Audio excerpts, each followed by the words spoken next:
Multiple reports reveal President Biden is growing increasingly frustrated with Israeli Prime Minister Benjamin Netanyahu. One America's Monica Page has more. Multiple outlets are reporting President Biden's disparaging comments about Israeli Prime Minister Benjamin Netanyahu behind closed doors.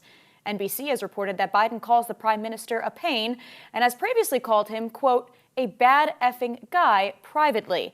The reported comments come as the president has faced increased pressure from within his own party to declare an immediate ceasefire, resulting in the president calling for a 6-week ceasefire in Gaza.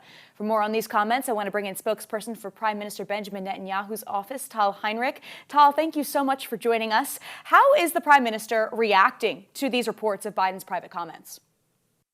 Well, Monica, thank you for having me on today. As you said, they are reports. We're not commenting on such reports. I can tell you that both Washington and Jerusalem, at the end of the day, want to reach the same things in this war that Israel didn't start and didn't want. We want to see all hostages back home with their families. We want to see Hamas terrorist regime eliminated in Gaza and making sure that this territory will never emanate another terror threat to us again. And while we're doing this, we also want to see the minimal civilian casualty and minimal civilian suffering in Gaza. And I can assure you and the viewers that Israel is taking its utmost unprecedented efforts in the history of modern urban warfare, counterterrorism, to make sure that this war, and wars are a dangerous thing, as you know, is as less dangerous as possible for the civilians of Gaza, because our fight is not with them. Our fight is with Hamas.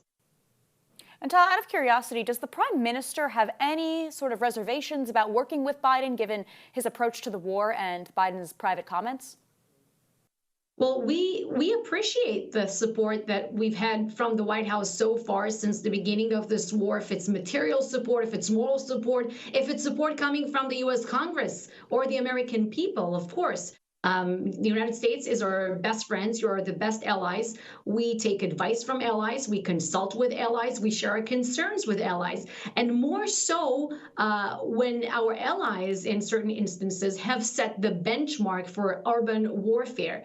For example, if you look at the IDF's conduct in Gaza and you compare it with the international coalition to defeat ISIS and the conduct in Mosul, for example, and you look at the different categories, the comparable ones of civilian to combatant casualty ratio, humanitarian efforts in an enemy war zone, the pace and the scope in which we take out these terrorists, you see that Israel compares favorably in each and every one of these categories. Tal Heinrich, spokesperson for the office of Prime Minister Benjamin Netanyahu, thank you so much for joining us.